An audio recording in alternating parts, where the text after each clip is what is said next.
إن الحمد لله نحمده ونستعينه ونستغفره ونعوذ بالله من شرور أنفسنا وسيئات أعمالنا من يهده الله فلا مضل له ومن يضلل فلا هادي له أشهد أن لا إله إلا الله وحده لا شريك له وأشهد أن محمدا عبده ورسوله أما بعد. Ар бир мусулманга белгилүү болгондой, Аллах субхана тааланын динине чакыруу, пайгамбар саллаллаху алейхи вассалам сүннөтүнө чакыруу, даават кылуу, даават иши исламдагы эң чоң ибадаттардын бири. Албетте, ар бир мусулман Аллах субхана тааланын сыйына жетейин, сыйлыгына татайын, ошонун аркасында, даават аркасында бейишке кирейин деген чоң максатты коет. Даават иши ошо башка ибадаттар сыяктуу эле чоң ибадат болгондуктан мунун да өзүнүн шарттары, эрежелери бар. Кимде ким ошо кылган дааваты Аллах субхана таалага чакырган чакыруусу ийгиликтүү болом деген болсо, анда ислам көрсөткөн, шариятыбыз белгилеп кеткен эрежелерден чыкпай, ошол жолду карманып даават кылыш керек. Ошондо гана биздин кылган дааватыбыз ийгиликтүү болуп саналат. Пайгамбар саллаллаху алейхи вассалам өзүнүн дааватында, жашоосунда ошо сахабаларга көптөгөн насааттарды, адеп акылакты өкүмдөрдү үйрөткөн. Ошонун ичинде ошо даават иши боюнча дагы көптөгөн жакшы насаат эрежелерди берип кеткен. Мисалга ала турган болсок, мисалы пайгамбар саллаллаху алейхи вассалам өзүнүн эки сахабасы Абу Муса ал-Ашари жана Муаз ибн Жабал деген сахабаны Йемен тарапка, Йемен жергесине дааватка жиберип аткан убакта аларга мындай деп осуят кылат. Силер ошо даават ишинде айтып атып, силер дааватыңарды жеңилдеткиле. Яссира ва ла туассира. Жеңилдеткиле, оорлотпогула. Башшира ва ла тунаффира. Элдерге сүйүнүч кабарлап жылуу жумшак мамиле жасагыла. Ва ла тунаффира. Элдерди качырбагыла. Ва татаваа ва ла тахталифа. Жана ынтымактуу болгула, бөлүнүп жарылбагыла деген. Көрүңүздөр, пайгамбар саллаллаху алейхи вассаламдын кандай жакшы насааттарынан. Бул ошо дааваттагы негизги болгон эрежелердин бир экөөнү камтып атат. Биз иншалла Кудайым буйруса ошол мындан башка эрежелерди да кошо камтып айтып, жана ушуну дагы баса белгилеп айтканга аракет кылабыз. Аллах субхана таала ийгилик берсин. Албетте башында айткандай, даават иши Аллах субхана таалага ибадат кылуу болуп саналат. Мындайча айтканда, ким Аллах тааланын динине, ислам динине чакырган болсо, ошол даават аркылуу Кудай таалага сыйынып атат. Ошол менен сооп издеп атат, Аллах субхана тааланын ыраазылыгын издеп атат. Демек, башка ибадат сыяктуу эле дааваттагы ыхластуулукка муктаж жана пайгамбар саллаллаху алейхи вассаламдын сүннөтүнө ошо кылып аткан даават шайкеш келишине муктаж болот. Демек, адам баласы дааватында ыхластуулукка жана пайгамбар саллаллаху алейхи вассаламдын сүннөтүнө муктаж. Ошол кылган даават кабыл болуш үчүн, ошол кылынган даават ийгиликтүү болуш үчүн. Ошондуктан ар бир мусулман даават кылаардан мурун сөзсүз түрдө эң биринчи шарты илим алып үйрөнүш керек. Шарият илимин. Шарият илимин үйрөнбөйүнчө адам баласы даават кыла албайт. Бул өтө зарыл маселе. Эмне себептен муну айтып атабыз? Анткени биздин динибиз, ислам дини, биздин шариятыбыз өзү илимдин үстүнө курулган да. Пайгамбар саллаллаху алейхи вассалам 40 жашка толуп, ошо вахий түшө баштаганда, барыбызга белгилүү болгондой, Жибрил алейхиссалам Аллах субхана тааланын буйругу менен пайгамбарыбызга ошо Куранды алып келип түшүрө баштаган. Эң биринчи Алак сүрөсүнөн баштап, бул Куран өзү илим да, чоң илим. Анан ошо Куранды вахийди алып келип түшүп, илим ошондо башталган. Пайгамбарыбызга вахий түшүп, пайгамбар экенин билдирип, андан кийин пайгамбар саллаллаху алейхи вассалам ошонун аркасында дааватын баштап, жашыруун баштап, андан кийин Аллах субхана таала буйруп ачыкка чыгарып, анан качан гана элдер пайгамбар саллаллаху алейхи вассалам дааватын түшүнүп, Аллах субхана таалага түз сыйынып, ширктен алыс болуш экенин түшүнгөндөн кийин, анан Аллах субхана таала башка буйруктарды, намазды баштап, намаз, андан кийин зекет, орозо, ажылык менен андан башка өкүмдөр түшүрө баштаган. Мына ушунун баары ар бир илим да. Биринчи мына таухид илими кетип атат. Андан кийин намаз илими кетип атат. Качан ошо намазды пайгамбар саллаллаху алейхи вассаламга Аллах субхана буйрук кылганда, өзүнүн сахабаларына жеткирди, үйрөттү, ана шарттарын, түркүктөрүн, эрежелерин үйрөттү. Ошондой эле зекет түшкөндө, ошондой эле орозо түшкөндө карасаңыздар, пайгамбар саллаллаху алейхи вассалам вахий башталгандан баштап илим мына ушинтип келе баштады. Анан ошонун негизинде пайгамбар саллаллаху алейхи вассалам үйрөнгөн нерсесин баарын өзүнүн сахабаларына жеткирип айтып жатты. Көрүңүздөр, илим кандай өткөн? Мына биринчи Алла таала тараптан пайгамбарыбызга келди, андан кийин пайгамбарыбыз өзүнүн сахабаларына үйрөттү. Эми ошо пайгамбар саллаллаху алейхи вассалам Аллах субхана тааладан вахий келмейинче бир буйрукту буйруду беле? Буйруган эмес да. Көрүңүздөрбү? Аллах субхана тааладан буйрук келмейинче намаз оку деп айткан эмес сахабаларына. Фарз боюнча Аллах субхана тааланын буйругу келмейинче зекет бериле деген эмес, орозо кармагыла деген эмес, ажылык кылган эмес, бул адал, бул арам деген эмес. Ушуну качан ушунун баары илимдин негизинде түптөлүп анан жетип отурат. Демек биздин динибиз өзү ушу илимдин үстүнөн курулгандан кийин биз дагы ошо динибизди пайгамбар саллаллаху алейхи вассалам жолун ээрчип жеткирүүдө дагы илимдин үстүнө жеткиришибиз керек. Ошондуктан Аллах субхана таала Куранда мына ачык айтып атат пайгамбар саллаллаху алейхи вассалам кайрылып. Вала тaqfu ма laysa laka bihi ilm. Мунун мааниси Аллах субхана таала пайгамбарга кайрылып атат, сен илим жок нерсени айтпа деп атат. Көрүңүздөрбү мына. Өзүңдө илим жок нерсени элдерге айтып жеткирип атат. Ушунун тафсиринде кээ бир алдымдар айткандай, укпаган нерсемди уктум дебе, көрбөгөн нерсеңди көрдүм дебе дейт. Укпаган нерсеңди уктум дебе деп айтып атат. Бул ачык айкын бизге чоң эреже. Ошон үчүн биз ошо илимге басым жасаган себеби ушундан да. Илими жок даават болсо, ал даават уже берекелүү болбойт. Кээде билимсиз жана илимге душман болгон айтып атпайбы? Илим алгандар, илимдүүлөр баягы чогулган суу сыяктуу сасып тура беришет. Акпайт булар. Муну баары тең жалган сөз. Тескерисинче илимсиз даават болбойт жана илимдүү адамдар даават кылат. Анан дагы жала жаап коюшат, илимдүү адамдар текебер болот. Бул дагы шайтандын сөзү. Шайтан буларга ошо үйрөткөн сөз да. Илимдүү адам туура илим алган эч качан текебер болбойт. Балким ошо текеберликти жоюп оңдой турган ошо илим да. Эң чоң жолдордун бири бул илим. Илимсиз адам баласы текеберин жоя албайт. Илимсиз адам баласы Аллах субхана таалага жакындай албайт, пайгамбар саллаллаху алейхи вассаламдын сүннөтүн үйрөнө албайт. Анан кантип даават кылсын? Ошондуктан адам баласы каалай каалабайбы илимге муктаж. Ким илимден жүзүн бурса, демек анын кылган иши жана кылган дааваты бул ачык айкын эле ийгиликсиз болот. Ошондуктан илимге биз жакшы басым жасашыбыз. Пайгамбар саллаллаху алейхи вассалам ошондуктан Муавия деген сахабанын риваят кылган хадисинде келет. Кимге Аллах субхана таала жакшылык каалаган болсо дейт, ага диндеги мындай илимди түшүнүктүү үйрөтөт деп атат. Диндеги түшүнүктүү берет ага деп атат. Фикх деп атат да. Ман юридиллахи бихи хайран юфаққиху фид-дин дейт. Кимге Аллах субхана жакшылык кылган болсо, ага диндеги фикхти берет. Мунун мааниси фикх деген эмне? Фикх деген ошо амал менен кошо алынган илимди айтат да. Илимди аласың, ошо амал кылсаң, ошону фикх деп айтат. Көрүңүздөрбү? Демек, кимге Аллах субхана таала жакшылык каалабаса, аны илимден алыстатып коет. Ибн Хаджар рахимахулла айткандай, мунун тескер түшүнүгү Аллах таала кимге кааласа, ушуну берет деп атпайбы? Демек, кимге каалабаса, жакшылыкты каалабаса, ага бербейт. Демек, илимге жетпеген адам бул жакшылыктан кургулган адам да. Илим жакшылыгын. Ошондуктан илимдин даражасы аябай чоң. Аллах субхана тааладан чыныгы корко тургандар булар илимдүүлөр. Аллах таала ачык айтып атат: "Иннама яхшаллаха мин ибадихил улама." Чындыгында акыйкатта Аллах тааладан корко тургандар булар аалымдар деп атат. Демек, ким ошо Аллах субхана таалага жакшылап шариат көрсөткөндөй так ибадат кылып Аллах тааладан корком десе, анда сөзсүз түрдө илим алыш керек. Ким илим албаса, анда мындан кургалат.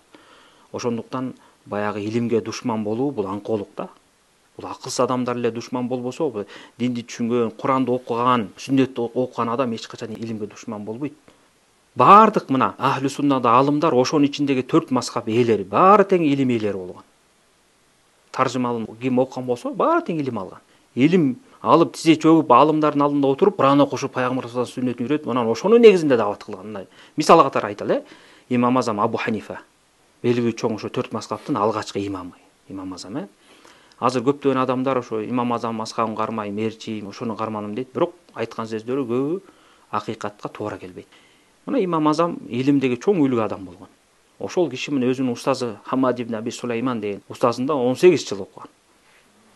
Тизе бөгүп ошо мечитте илим алып, талим алып, андан кийин анан ошо устаз өткөндөн кийин илим ордун аркагап, устаздын жолун улантып, элге талим берип, анан мына Аллах субхана буйругу менен анан илими дүйнө жүзүнө тарап отурат да.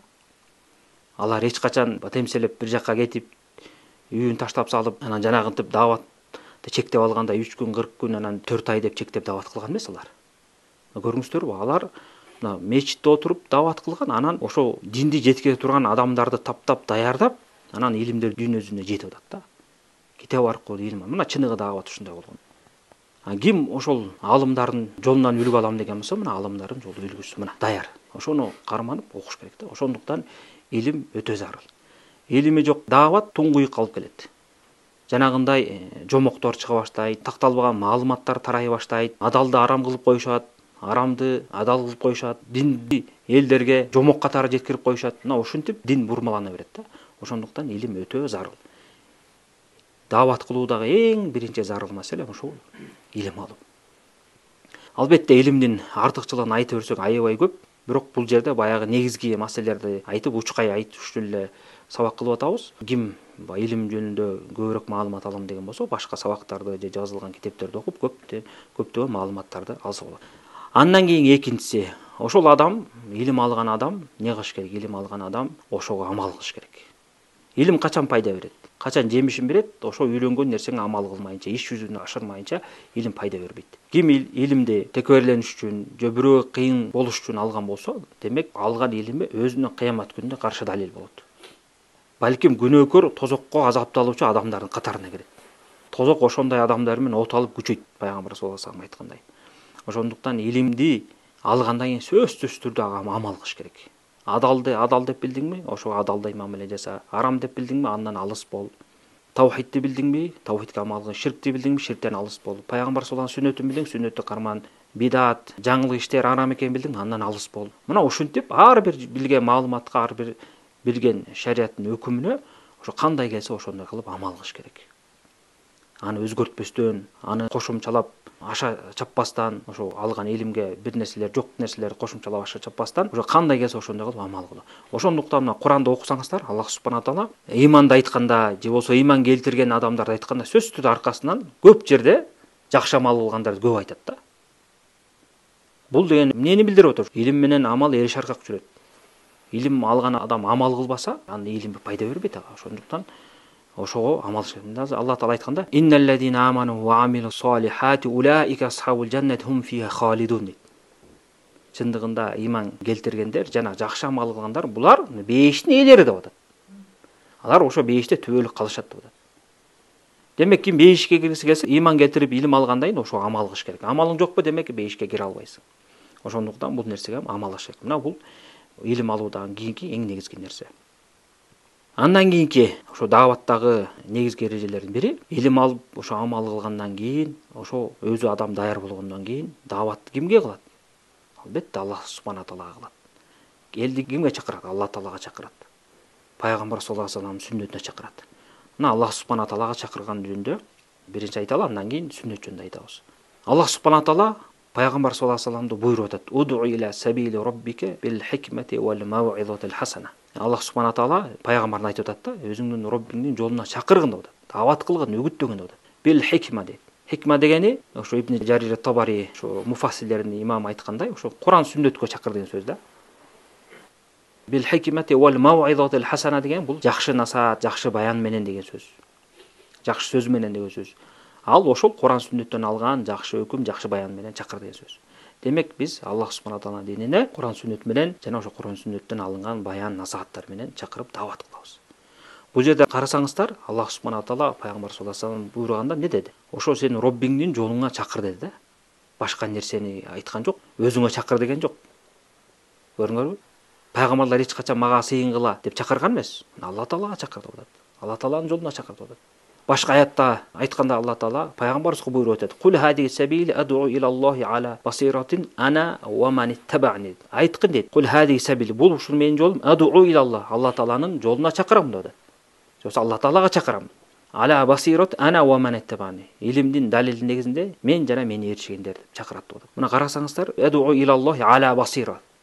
Уду илаллах деп атат. Аду илаллах деп айткын деп атат да. Мен Алла таалага чакырам деп атат. Көрдүңүзбү? Өзүм тиги бузукулукка, же туура эмес ишке, же болбосо жанагы сокур ээрчүүгө чакырбастан адам баласы ыхластуулук менен Алла тааланын өзүнө чакырыш керек. Көрдүңүздөрбү? Мына Аллах субхана таала пайгамбарыбыз айтып атат: "Сен ошо Алла таалага чакырган, менин жолума чакырганда буйруп атат." Демек биз ошондон үлгү алып чакырганда ыхластуулук менен Алла тааланын өзүнө гана чакырышыбыз керек. Алла тааланын өзүнө чакыруу деген бул эмне? Ошолчо таухидти жакшы түшүнүү дегенди билдирет. Алла тааланын акысы болгон таухид, айрыкча таухидул улухия, ибадатка байланыштуу таухид. Алла тааланын жалгыз ушул сыйынууга татыктуу зат экенин элдерге жеткирип, элдерди ширктен кайтарып таухидке чакыруу. Алла таала бул ааламды жараткан жалгыз эге экен, бул ааламды башкарган жалгыз зат экенин билдириш үчүн элдерди ушул нерсеге чакыруу, элдерге ушул нерсени үйрөтүү, Аллах субхана тааlanын өзүнө ылайык ысым сыпаттары бар экенин билдирип, элдерди ошого чакыруу. Мындайча айтканда, Аллах субхана тааlanын элге затын, ысым сыпаттарын таанытып, анан Аллах субхана таала бизди бул дүйнөдө эмнеге жараткан, эмнени бизден талап кылат, мына ошону жеткирүү. Ал баарыбызга белгилүү болгондой, Аллах субхана таалага адамдар эч бир нерсеге шерик кылбай ага түз ибадат кылуулар. Мына ушул нерсеге биз чакырып, ошого басым жасашыбыз керек. Ким башында айтканда илим алсын, илимин амал кылсын, бирок даават кылганда, жосу өзү деле ибадат кылганда Алла тааланын акысына, таухидке басым жасабаса, анан даават ийгиликсиз.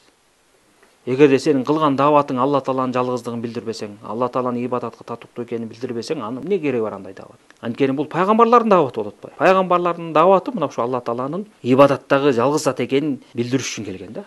Алла таала Куранда айткандай, ар бир коомго биз пайгамбар жибердик. Эмнеге? Алла таалага сыйынгыла жана тоогуттан алыс болгула деп айтсын деп жибердик деп атат. Тоогут деген ширк, кафырлык, шайтандын жолу, ушу тоогут. Анан бардык пайгамбарлардын дини ушу Алла тааланын жалгыздыгына, таухидке чакырып келишкен. Анан даават кылам деп коюп, тегерегинде элдер мазарларга сыйынып жүргөн болсо, арбактарга сыйынып жүргөн болсо, тоо ташка, жылдыздарга сыйынып жүргөн болсо, орияларга сыйынып жүргөн болсо, арбактарга сыйынып жүргөн болсо, анын баарын кайтарбасаң, элдерге түшүндүрбөсөң, мунун баары тең жалган илахтар, булар эч качан ибадат татыктуу эмес, бир гана Алла таала ибадатка татыктуу деп айтпасаң, дуа кылганды үйрөтпөсөң аларга, элдерге, дуа кылганда Алла тааланын өзүнө дуа кылыш керек, башка мактуктан сурабаш керек, тилегенде Алла тааланын өзүнөн гана сураш керек, үмүт кылганда Алла тааладан гана үмүт кылыш керек, жалдырганда, жалбарганда Алла таалага гана жалбарыш керек деп үйрөтпөсөк, аны дааваттын эмне пайдасы бар анда? Анда бул пайгамбарлардын дааваты эмес, бул адамдарды жөн эле алдаган, өзүнө чакырган, же болбосо бидат же ширкке чакырган даават болуп калат. Ошондуктан Алла тааланын өзүнө чакырып, элдерге таухидти түшүндүрүшүбүз керек. Андан кийин Алла таалага чакыруудан кийин пайгамбар саллаллаху алейхи вассаламдын сүннөтүн кармаганга чакырыш керек. Эмнеге биз бул нерсени мындайча айтканда маанилүү көрөбүз? Анткени Аллах субхана таалага сыйынуу, Алла тааланын акысын берүү сүннөтсүз болбойт да. Пайгамбарыбыздын жолунан башка эч бир жол Алла таалага сыйынууга же болбосо Алла тааланын динин кармаганга алып келбейт. Ким Алла тааланын элчисинин жолунан башка жолду тандаган болсо, сөзсүз түрдө адашат да. Ошондуктан Аллах субхана таала көп жерде, 30тан ашык жерде пайгамбарга баш ийүүгө буйруган да. Ати Аллаху ва ати Расул. Алла таала Куранда айтат, Алла таалага жана элчисине баш ийгиле деп атат. Ким Аллах субхана тааланын элчисине баш ийген болсо, чоң ийгиликке жетет деп атат. Буга окшогон аябай аяттар көп эле сабактарды эскердик. Демек эң негизгиси пайгамбар саллаллаху алейхи вассаламдын сүннөтүнө чакырышыбыз керек. Пайгамбар саллаллаху алейхи вассаламдын сүннөтүн бекем кармаганга чакырышыбыз керек. Ошо сүннөт аркылуу элдер Алла таалага ибадат кылганга үндөшүбүз керек. Ким пайгамбар саллаллаху алейхи вассаламдын көрсөтмөсү жок, пайгамбар саллаллаху алейхи вассаламдын таалими, үйрөткөн эрежелери кармабастан ибадат кылам деген болсо, сөзсүз адашат. Анткени бул ибадат деген Алла тааланын акысы, Аллах субхана тааланын акысы болгондон кийин Алла таала өзү кандай буйруса, биз ошондой жол менен Кудай таалага сыйынышыбыз керек. Алла тааланын буйруган жолун биз анын элчиси аркылуу гана билебиз. Ошо элчиси пайгамбар саллаллаху алейхи вассалам Алла тааланын Кур'аны бизге чечимелеп түшүндүрүп берген, жана өзүнүн сүннөтү менен ошо шариаттык өкүмдөрдүн баарын бизге түшүндүрүп көрсөтүп берген. Демек ошо пайгамбар аркылуу гана биз Алла таалага сыйынабыз. Эгерде биз пайгамбар саллаллаху алейхи вассаламды ээрчибесек, Алла таалага сыйынганды биз биле албайбыз. Алла таала бизден эмнени каалап атат, эмнени талап кылып атат, кайсы адал, кайсы арам, кантип ибадат кылышыбыз керек биз билбейбиз. Мына азыркы заманда муурунда болуп келген ушундай адашкандар бар да. Мен Куранды эле карманам, бирок сүннөттү карманбайм деген бул аңкоолор бар да, акылсыздар бар. Анык адашкандар бар да. Булар Куранды окуган адамдар негизинен. Муну баягы дин душмандары эле бурмалап элдин арасына киргизип нерсе да. Сүннөттү түшүнбөйчү Куранды кантип түшүнөсүң? Куранда Аллах субхана таала мына намаз окугула деп келди. Намазды кантип окуйсуң? Сүннөттү үйрөнбөсөң намаз окуй албайсың да. Демек айтып атпаймынбы, бул жолу шайтандын жолуна ээрчигендер да. Мына ушинтип чакыргандар да бар. Алхамдулилlah, Аллага шүкүр, булар аз болсо да, бирок да бар. Европа тарапта, ошо тарапта, кээ бир мисалы мусулман өлкөлөрдө деле бар. Акырын тымызын ушундай дааваттарын кылышат. Алардын эң негизги максаты шариатты талкалап жоюу, шариатты кармабаш керек деген эле максат да.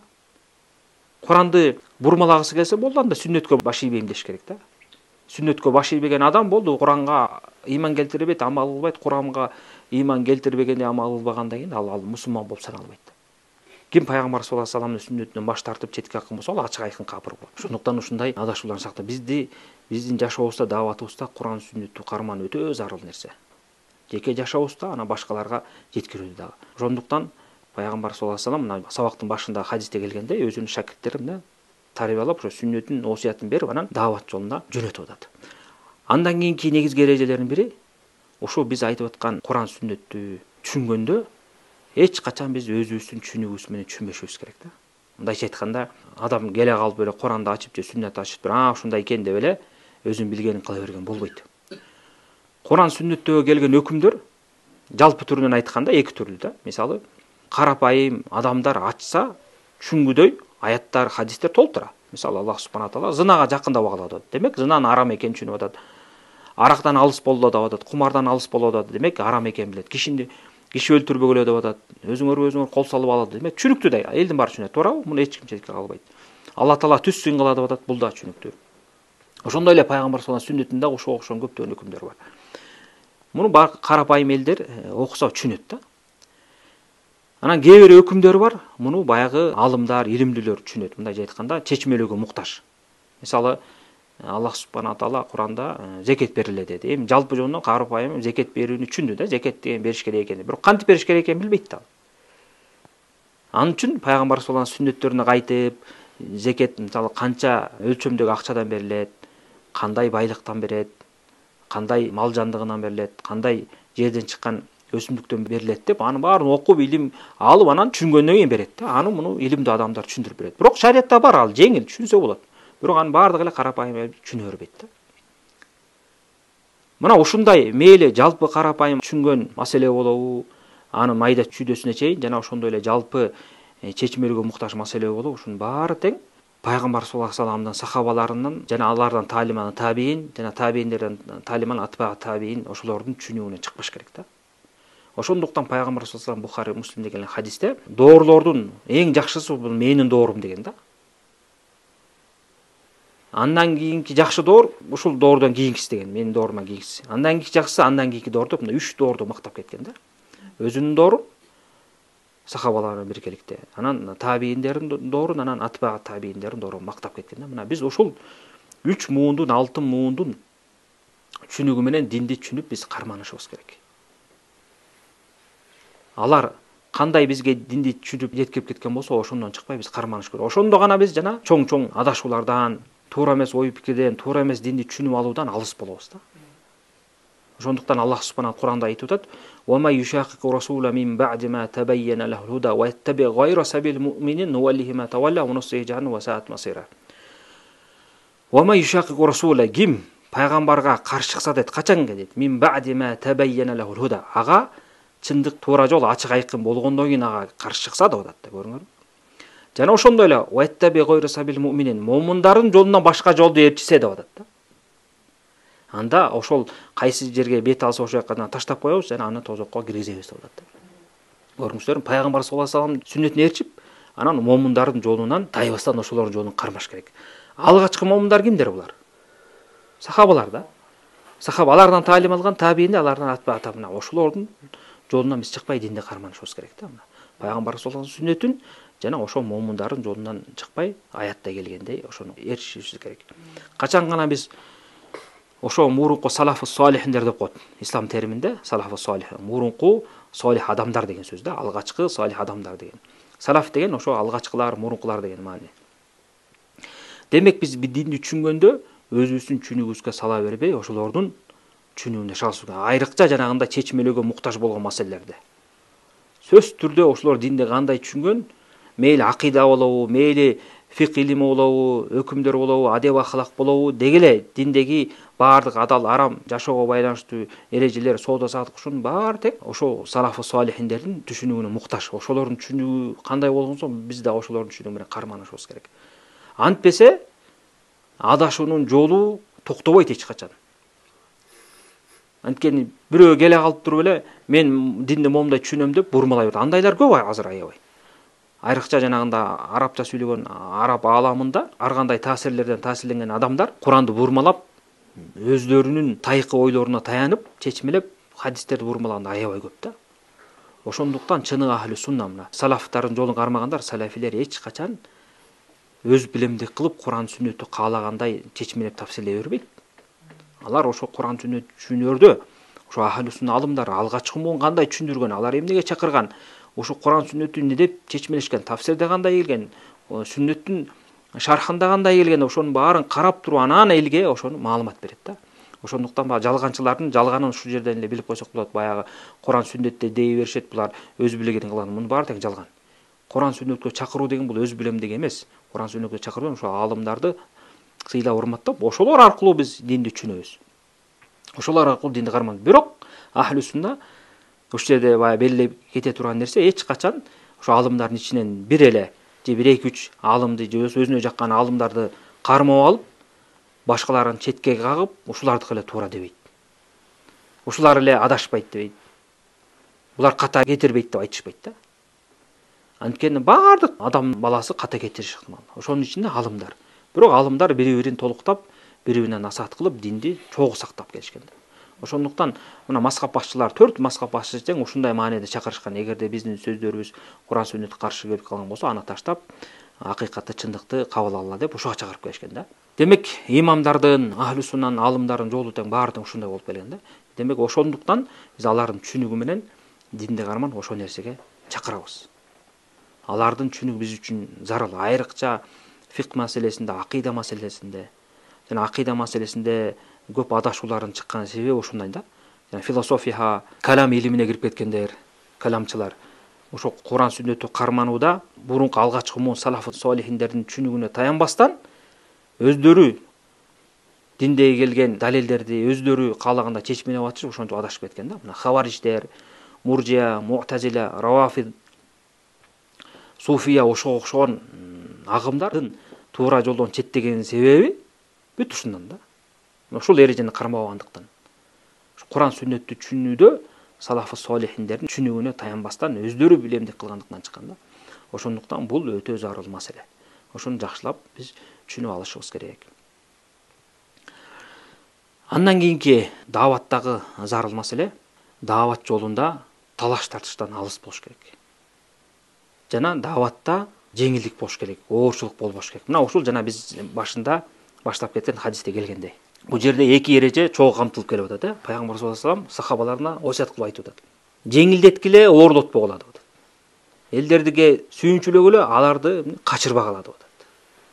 Ынтымактуу болгула, бөлүнүп жарылбагыла деп атат да. Бул эң чоң насааттардын бири. Ким дааватында болобу, жалпы эл менен мамиле кылганда болобу, талаш тартыштын үстүндө жүргөн болсо, демек анын дааватына береке берилбейт. Биздин дин эч качан талаш тартыштын үстүнөн курулган эмес. Балким мурунку коомдордун талкаланып жок болуп кетишинин бирден бир чоң себеби ошо талаш тартыштын аркасында да. Алар келген чындыкты моюндарына алышпай, ошого амал кылышпай, тежиктенип, текебеленишип, пайгамбарларга баш ийбей, ошонун аркасында талаш жаралып, анан натыйжасында алар жок болуп талкаланышкан да. Ошондуктан ислам дини талаш тартыштан тыят. Эмне себептен тыят? Анткени бизде талаш тартышты чете турган бизде чоң эреже бар. Куран сүннөт, Аллах субхана таала айтып атпайбы? Фа ин таназатум фи шайин фарудду илаллахи ва расул. Эгерде бир нерседе талашып калсаңар, аны Алла таалага жана анын элчисине кайтарыла деп атат. Демек бизде чече турган нерсе бар. Эмнеге талашыбыз керек? Негизичи ушундай. Кандай бир келишпес чыкты, ошону кайтарып биз чечип алышыбыз керек эле.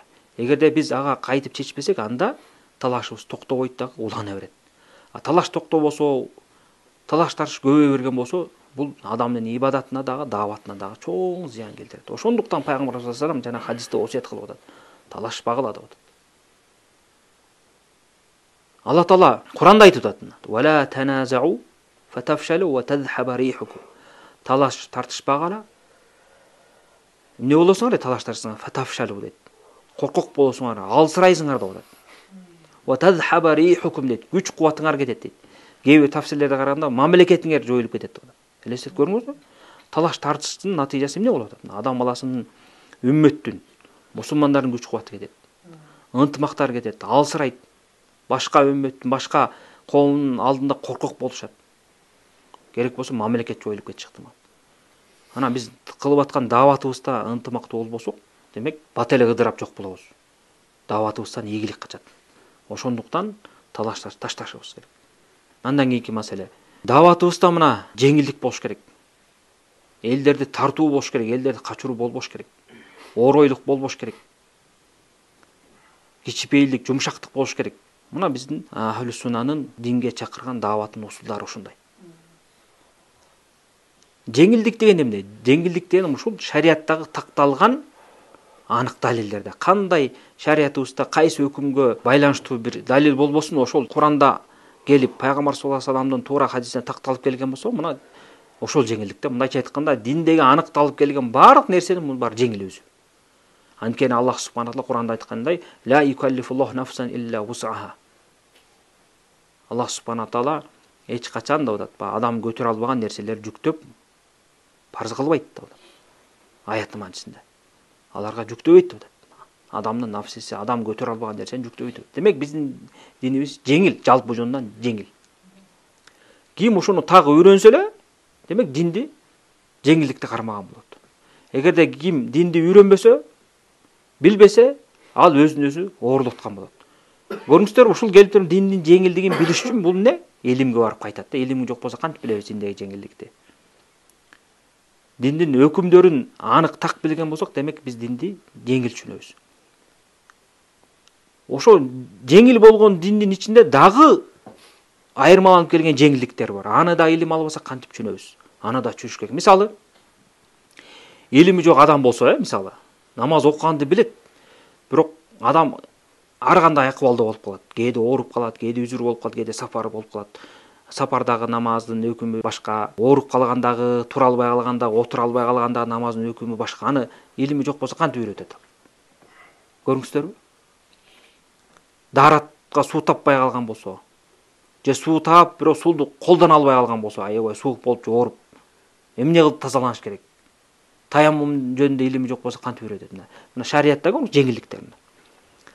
Ушунун баарын бизге жеткирип өтө турган баягы эле сөздүн башындагы илимге келип кайтабыз. Ошондуктан пайгамбар саллаллаху алейхи вассалам ошо даватка сахабалар даятып жибергенде элге түшүндүрө ала турган, үйрөтө ала турган сахабалар жиберген. Анткени дават кылуу мындай жалпы түрүнөн эки түрдө болот да. Ар бир адам өзүнүн билген нерсесин жакындарына, жанында жүргөн адамдарга үйрөтүү. Буга чоң илим талап кылынбайт. Мисалы, бирок ошо айтып аткан маселесин билүү талап кылынат. Мисалы, бир адам намаз үйрөндө, башка өкүмдөрдү билбесе да намазга тиешелүү маселени билди, демек аны жакындарына, досторуна, үй бүлөсүнө, бала чакасына үйрөтүш керек да. Кээ бир адамдар бар, ал элдин алдына чыгып сүйлөйт, элге, жалпы элге фатва берет, жалпы элге дин үйрөтөт. Андай адамдар сөзсүз түрдө илим алып үйрөнүш керек. Өзүң чоң маселелерди билбесең, үйрөнбөсөң, кантип элге багыт бересиң? Бул сенин өзүңө тиешелүү маселе эмес, бул жалпы үммөткө тиешелүү. Ошондуктан көбүнчө илим алып, илимди үйрөнүш керек, талап кылыш керек дегенде көбүнчө ушул маанини максат кылышат алымдар. Анткени элдин алдына ким чыгып сүйлөйт, элди кыдырып дават кылгандар, жерге которуп дават кылгандар, элдин арасына кирип дават кылгандар сөзсүз түрдө илим алыш керек да, шариаттын. Исламдын 5 түркүгүн үйрөтүп аткан болсо, 5 түркүгүнө байланыштуу илимдерди алыш керек. Соода саттыкты үйрөтүп аткан болсо, соода саттыкка байланыштуу маселелерди үйрөнүш керек. Мына ушинтип илим менен алдыга жылып үйрөнүш керек. Демек, бул жерден эмнени айткым келди? Бул жерден ушу жеңилдикке байланыштуу кылып. Кээ бирөөсүнө мисалы илим алыш керек, илим менен дават кылыш керек десе, мисалы пайгамбар саллаллаху алейхи вассалам бир хадиси бар да, менден бир аят болсо да жеткиргиле деп. Ушуну далил кылып алып тежиктенишет да. Пайгамбар саллаллаху алейхи вассалам бир аят болсо деле жеткиргиле деп атпайбы, чоң илим алгыла деген жок да депчи. Бул биз айтып аткан сөз менен пайгамбар саллаллаху алейхи вассаламдын хадисине эч бир карама каршылык жок. Ошол аятты окуп үйрөнгөндө деле так үйрөнүш керекпи? Так билиш керек да, ошол аят мааниси кандай экен деп. Ошол өзү илим да ал. Жеке сен өзүңө тиешелүү илим ал.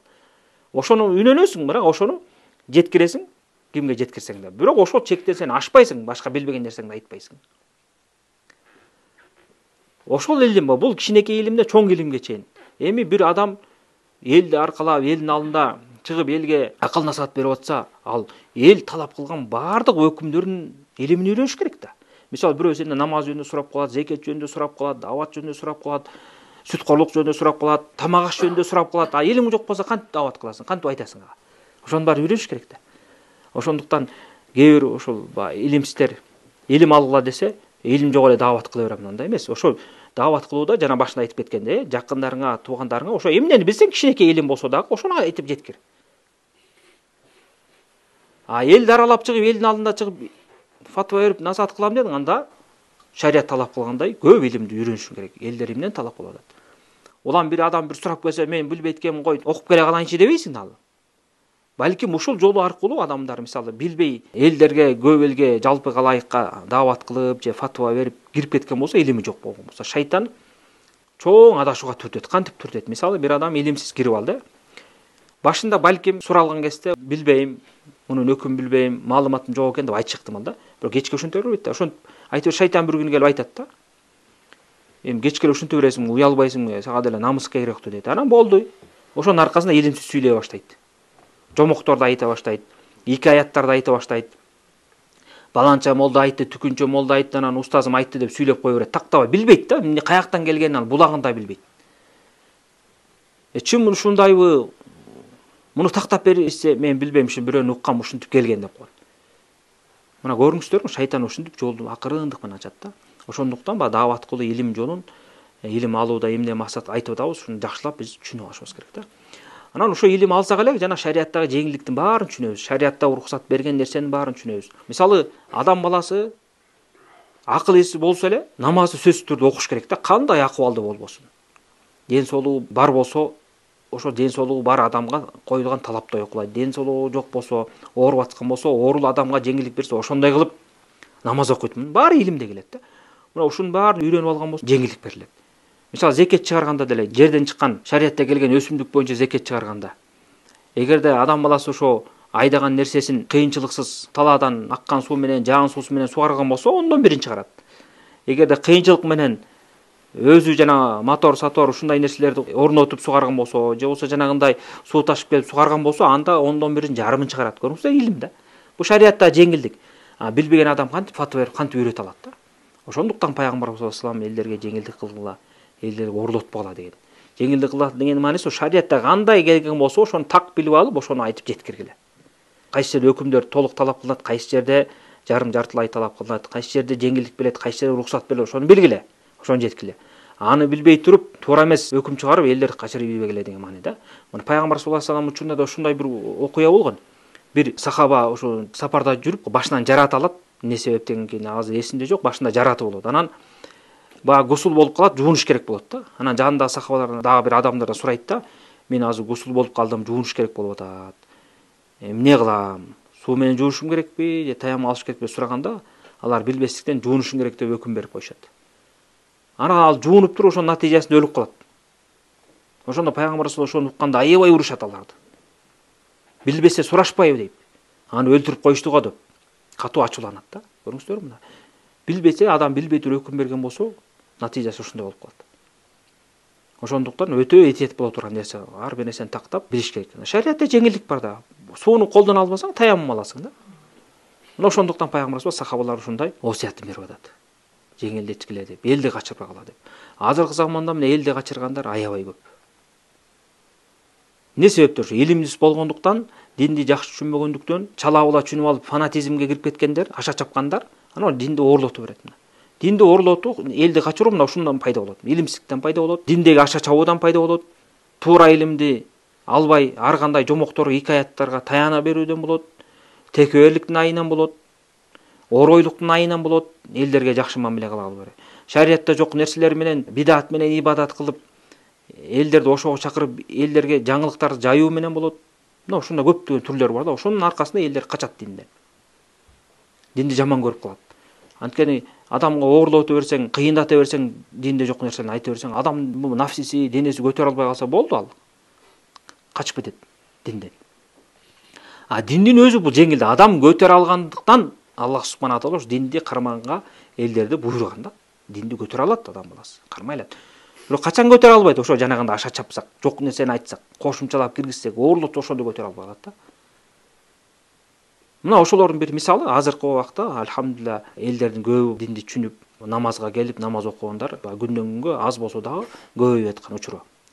Анан ушу динди үйрөнөй, намаз окуйн деп кээ бир адамдар мисалы мечитке келип калат да.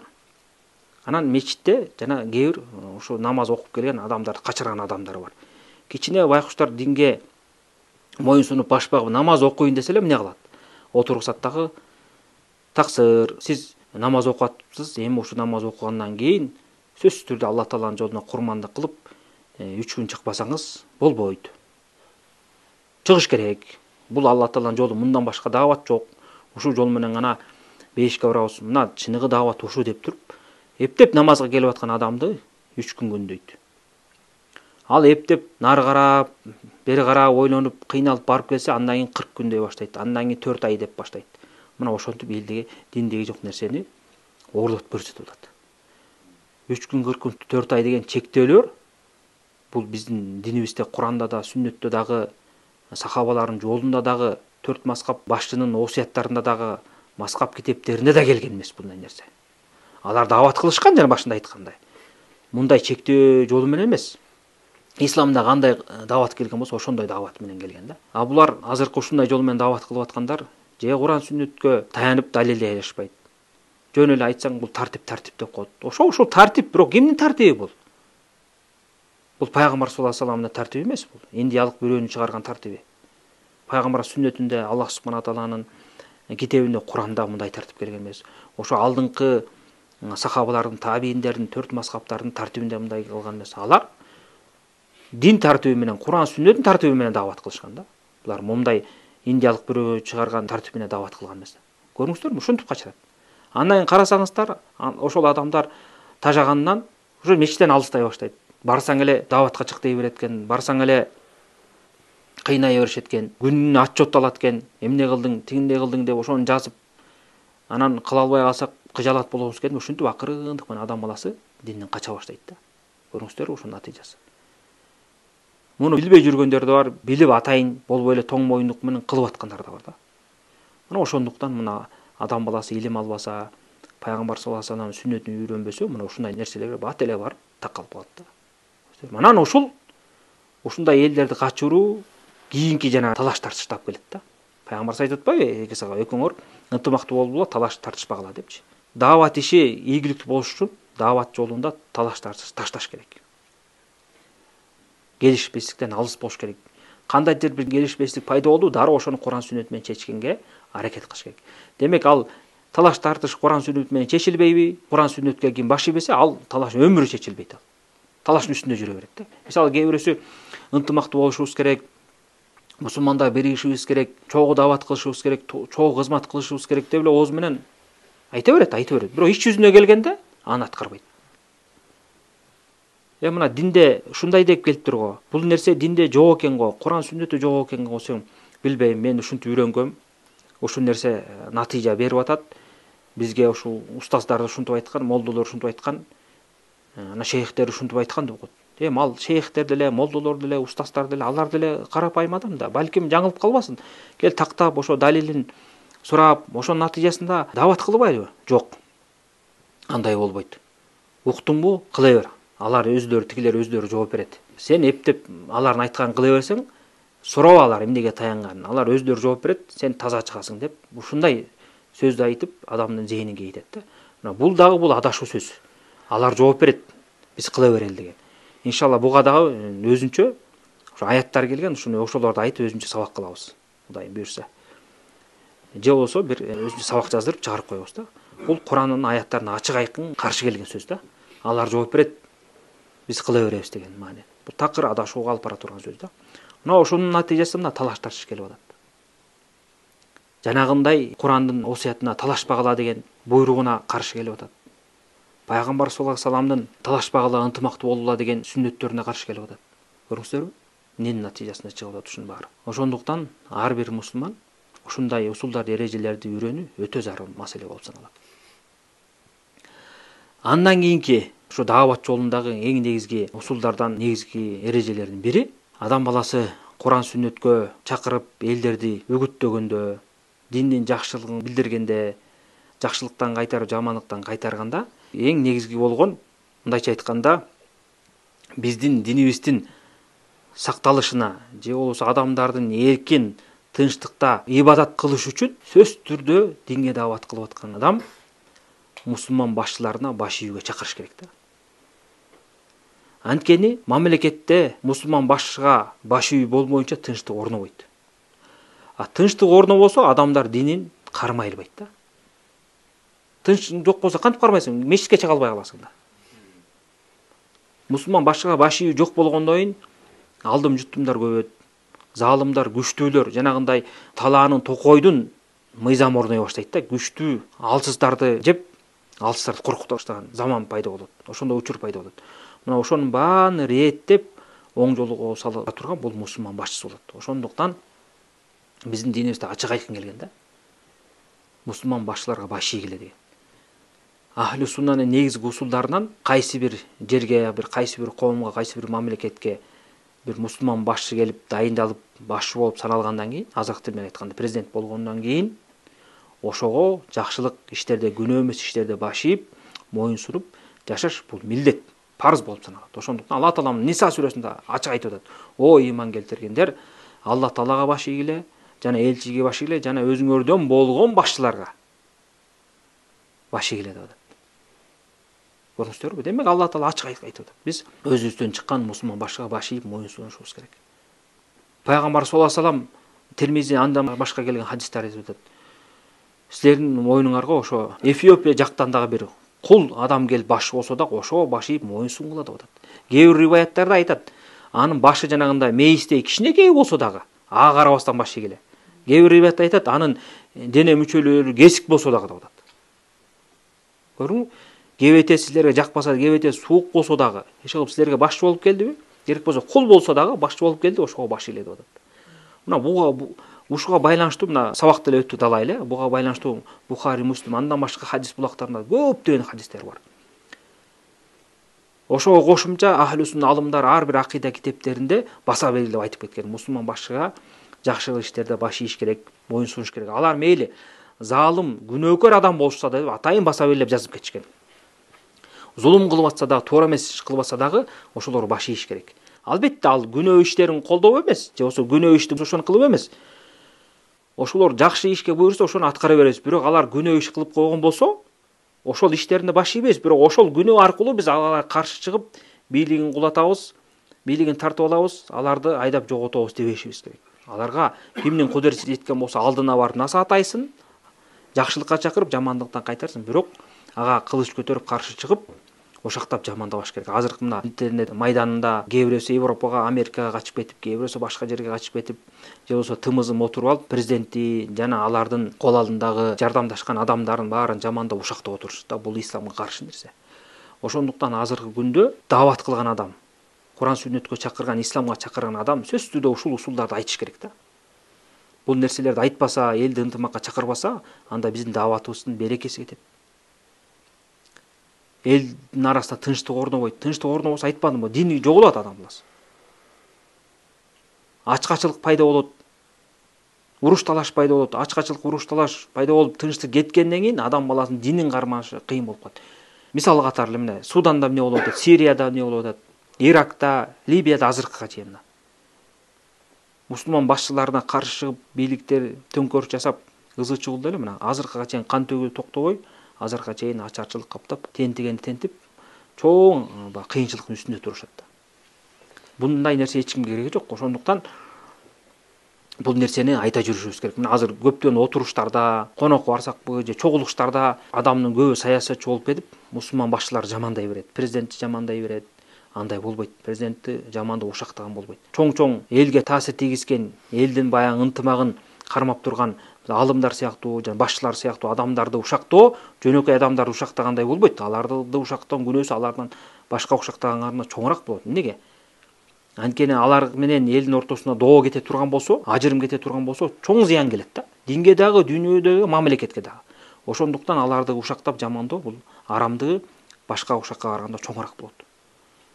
Аларды ушактаган болбойт, жамандаган болбойт. Ким өзүн баатырмын деген болсо, чындыкты айтам деген болсо, маңдайына барып айта берсин. Жолугуп айта берсин. Сын пикирин айтып, жакшы сөз менен хикматтуулугуна чакырып айта берсин. Аны эч ким тыйбайт. Бирок аркасына туруп алып жамандап ушактаган болбойт. Мына ушундай нерсени биз элдерге айтып түшүндүрүшүбүз керек. Элдер ынтымакка келип, бир башчыга баш ийип, баягы бир жаккадан баш, бир жеңден кол чыгаруу дегенде эле ынтымак жашаса, дин да тез тарайт. Элдер дагы Аллах субхана таалага тынчтыктын үстүндө сыйынып, динин жакшы кармашат.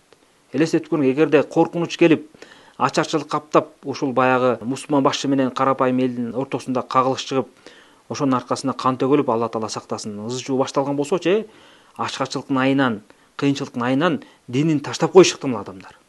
Динден чыгып чыкты ал. Мына ошо Сирия маселесинде ошондойлор болгон да. Кээ бирөөсү башаламандыкты көрүп, чыдай албай, башка кафыр өлкөлөргө барып, динин таштап, ачкачылыктын айынан, бирөөгө муктаждыктын айынан дининен чыгып кеткендер болгон. Кан бале, адам баласы эмнеге түртөт да?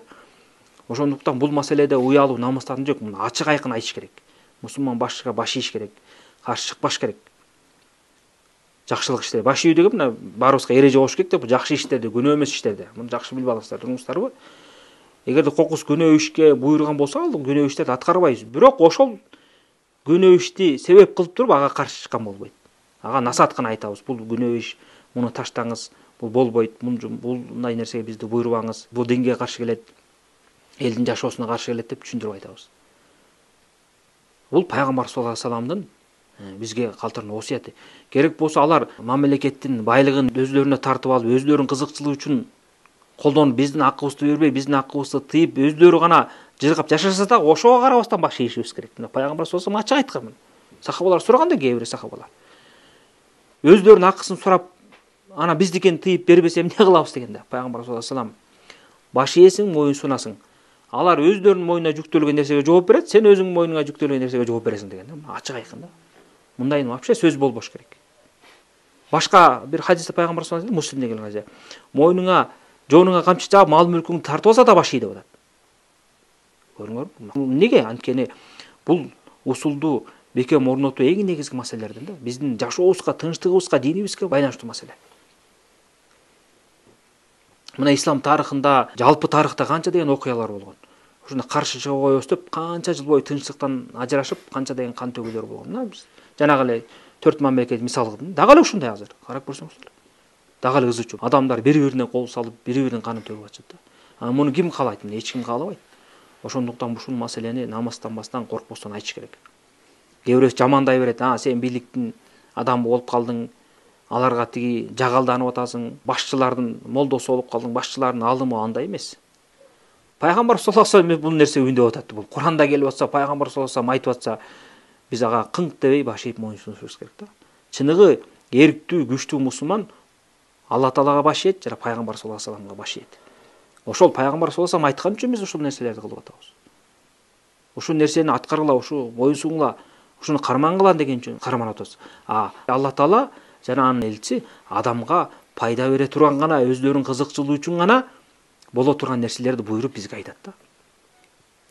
Биздин жашообузга ушул пайда бергендиги үчүн Аллах субхана тааланын Куранында жана пайгамбар саллаллаху алейхи вассаламдын сүннөтүндө мындай ушундай буйруктар келген да. Мусулман башчыга баш ийүү деген. Ошондуктан бул эрежеде өтө бекем болушубуз керек. Биз дааватыбызды айтпасак, элдерге түшүндүрбөсөк, ана ким айтат бул нерсени? Азыркы убакытта мына тымызын даават кылып коюп жүргөндөр бар. Алла Тааланын жолуна чакырган даават кылып атам деп аябай аракеттенет, бирок ушул усулду, ушул эрежени айтпайт да. Балким өзүнүн карамагындагыларды мусулман башчыга каршы үндөйт. Алардын кээ бир кемчиликтерин, каталарын, кылып аткан күнөөлөрүн карманып алып, анан жамандап, карапайым элдин жүрөгүн аларга, башчыларга карама каршы иштетет да, ошого буруп. Бул да туура эмес. Керек болсо мына Куран сүннөттү кармайм деп адашып жүргөн хавариштердин жолунда жүргөндөр бар мында. Ихванул муслимин суруриттер деп коет. Мындай карапайым элге даават кылганда мен Куран сүннөттү кармайм деп даават кыла берет, бирок акыйдалары хавариштердин акыйдалары. Мусулман башчыларга каршы үндөшөт. Кээ бирөөсү ачык айкын айтат, дүйнөдө эч бир мусулман мамлекет жок, мусулман башчы жок деп айткандар бар, кафырга чыгарып, Кудай сактасын. Өздөрүнүн кайсы мамлекетке барбасын, же алыстан турабы, же билген мамлекеттердин башчыларына даават кылганда элдерди ошо каршы үндөгөндөр бар, жамандап. Мына булар бүт бардын хаварич, адашкан бидатчы агымдар да. Мына ушунун баарына биз алыс болушубуз керек. Ушулардын баарына сактаныш керек. Аларды биз айтпасак, элге түшүндүрсөк, эл карапайым эл билбейт. Ошондуктан айтып түшүндүрүп, ушул нерсеге элдерди үндөшүбүз керек.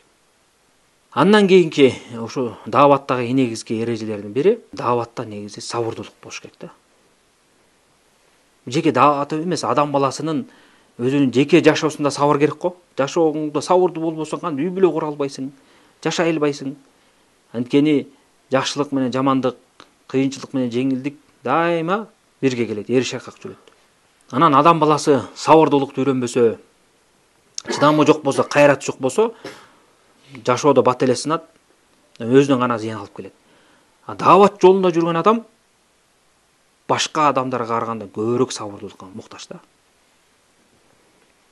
Анткени Аллах субхана таала сабыр кылгыла, Аллах субхана таала сабырдуулар менен бирге деп атат. Сабырсыз даават болбойт. Сабырың жок болсо, ибадат да кыла албайсың. Жашооңду да жүргүзө албайсың. Ошондуктан сөзсүз түрдө сабырдуулук керек.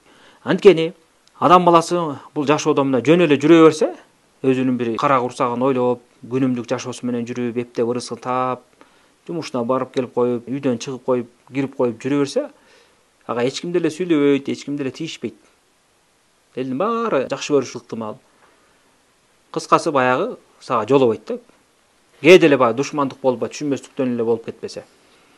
Даават жолунда жүргөндөн кийин мындайча айтканда бул боло турган нерсе, сөзсүз боло турган нерсе. Пайгамбарлардан баштап акыркы биздин саллаллаху алейхи вассаламдын башына да келген бардык пайгамбарлар. Андан кийин дин жолуна чакырган сахаба, табиин, ошо андан кийинки алым, азыркы заманкы бардык алымдардын башына келген ким Алла Тааланын жолуна чакырса алардын баарына кыйынчылык келбей койбойт. Ар кимдин өзүнүн ыйманына жараша, кылган эмгегине жараша, кылган аракетине жараша кыйынчылык келип турат. Бирөөнөн жакшы сөз угасың, бирөөнөн жаман сөз угасың, балким сабап кетиши ыктымал, балким мал мүлкүңдү тартып алышы ыктымал, балким бирөө сени жамандап, жала жаап, каматып коюшу ыктымал. Алла Таала сактасын, өмүрүңгө кол салышы ыктымал, үй бүлөңгө кол салышы ыктымал, мал мүлкүңгө кол салышы ыктымал. Ушундай кыйынчылыктар боло берет. Ошонун баарына сабырдуулук керек. Анткени бул деген эмне? Бул жашоо деген баягы кыска жашоо, сыноо жашоо. Канчалык Аллах субхана тааланын жолуна даават кылууда сабыр кылган болсок, ошончо даражабыз көтөрөт. Ошондуктан Алла Таала исбиру ва сабиру дегенде. Сабыр кылгыла жана кайраттангыла, чыдамкай болула деп атат. Сабыр деп жөнөкөй эле исбируден жөнөкөй сабыр кылуу да адам өзүндө. Сабиру десе бир нерсе менен бирөөлөр менен касташкандабы, бир иш кылып атканда кыйынчылык келгенде ошого сабыр кылуу мусабара дейт да, чыдап кайраттуулук кылуу. Башка сенин душманың болуп калышкан, башкасы карама каршы адам болуш менен ошого жооп берүүдө, ошого туруштук берүүдө сабыр кылууну мусабара дейт да. Эки тараптан келе турган нерсени айтат да. Муну көрүңүздөр. Демек, сабыр кылуу бул мусулмандын мойнуна жүктөлгөн эң негизги милдеттердин бири. Сабырыбыз жок болсо, биз даават кыла албайбыз. Ошондуктан кимге Аллах субхана таала ийгилик берип, илим жолуна түшүп, даават жолуна түштүбү, сөзсүз түрдө сабырды бирге ала жүрүш керек. Алла Тааладан жардам сурап, сабырдуулукту сурап, ошону карманып, өзүн ошол нерсеге тарбиялап, чыдамдуулукка, кайраттанып, анткени ошонун аркасында биз көптөгөн жакшылыктар көрөбүз. Ошонун натыйжасында биздин деген даражабыз ушунчалык көтөрүлөт. Аллах субхана таала дааватыбызга дагы береке берет. Анан акыркы айта турган нерсе, бу даават жолунда болобу, илим жолунда болобу, жалпы эле ушу ибадат кылуу жолунда болобу, ар бир мусулмандан күчтүү аракет, талыкпаган мээнет талап кылынат да. Аллах субхана тааланын ыраазылыгына жетебиз деген болсок, бейиштин бийик даражаларында болобуз десек, пайгамбарлар менен, сыддыктар менен, солих, таква адамдар менен бирге болобуз деген болсок, анда аракетти күчөтүш керек. Жеке жашообузда, жеке ибадатыбызда, дааватыбызда, илим алуубузда деги эле кандай жакшы иш болбосун, ошону кылууда аракетти күчөтүп, ошого бардык күчүбүз менен умтулуп кирип, ошону шарият кандай көрсөткөн болсо, ошондой талапты аткарганга аракет кылыш керек. Бул өлгөнгө чейин. Өлгөнгө чейин аракет үстүндө. Ушул баягы арзыбаган дүйнөдөн биз эмнени талап кылабыз? Эртең эле кетебиз. Калат. Мына азыр жөн эле бир 50-60 же 100 жыл мурунку бир тарыхты, же ошол кездеги сакталган бир архивтерди карап көргүлөчү. Канча деген адамдар, канча деген байлар, бийлик башчылары, падышалар, атактуулун баары өткөн. Эмне калды? Артында мал мүлкү калган болсо, мураскорлор талап кетти. Күнөө иш кылып жүргөн болсо, артында угуп билгендер жамандап жүрөт. Жакшы адамдар болсо, кийин билген адамдар, тааныгандар болсо, аларга ырайым тилеп, Алла Таала дуа кылат. Баары тең кетип атат, көрүңүздөр. Ошондуктан бул дүйнөгө азгырбай, байланбай, Аллах субхана таала мүмкүнчүлүк бердиби, ошону жакшы пайдаланып, жакшылап аракет кылалы. Убакытыбызды текке кетирбейли, илим алалы, жайылталы, сабыр кылалы, даават кылалы, башкаларга жетирип. Анткени мусулмандын эң жакшы сыпатынан бири ушу өзүнө жакшы көргөн нерсени башка бирөөлөргө да жакшы көрүү. Пайгамбар саллаллаху алейхи вассалам айткандай. Бул мына имандын эң жакшы белгилеринен. Ошондуктан силерге айтарым, угармандарга, жанымда отурган адамдардын баарына дин жолунда талыкпайлы, эмгек кылалы, аракет кылалы. Убакыт бат эле өтөт. Анан бул илим жолунда, даават жолунда чарчаган, чалыккандын таасири көп деле билинбейт. Убактылуу кичине болот, унутулат, бирок натыйжасы, акыбети таттуу болот да. Адам ошол баланы сезет. Канча деген дүйнө элдери керек болсо жөнөкөйлөп адал ырыскыны кое туралы мына. Арам жол менен ырыс тапканы жосо арам жолго түшүп алып, ошол аркылуу байлык топтогондор канчалык аракет кылат да. Элестетип көргүлө. Мисалы бир каракчы бир адамды тоноюм деген болсо, же бир үйдү, же бир нерсени тоноюм деген болсо, ага канча күн пландар түзөт, элестетип көрүңүздөр. Каракчы болбосо. Монтип тонош керек, бул үйдүн ээси мынчада чыгат, мынчада кирет, ол жерде акчасы сакталган, ошого план түзүп, киши чогултуп, өмүрүн тиги курманчылык кылып, жашоосун курманчылык кылып, кармалып келсе соттолот, же бирдеме болот, чоң балеге туш. Ошонун баарын тобокелге салып алып туруп анан кылып атат да. Канча аракет кылып атат. Эми акыйкатты билген, динди билген адам кантип ушу аракет кылбасын? Бул Аллах субхана тааланын алдында уяла турган эле нерсе да. Биз өз акыйкатты билип ошого аракет кылып жүгүрбөсөк, ана ким жүгүрөт? Аллах субхана таала сөз сурайт ошол. Кимге чындык жетип, үйрөнгөнгө, даават кылганга мүмкүнчүлүк берилип, бирок ошону аткарбаган болсо сөз суралат ошондон. Анан кыямат күнү аттиңде отурат, бирок ал жерде аттиңде отурган ал пайдалай бербейт да. Ошондуктан ар бир адам өзүн жакшы билет.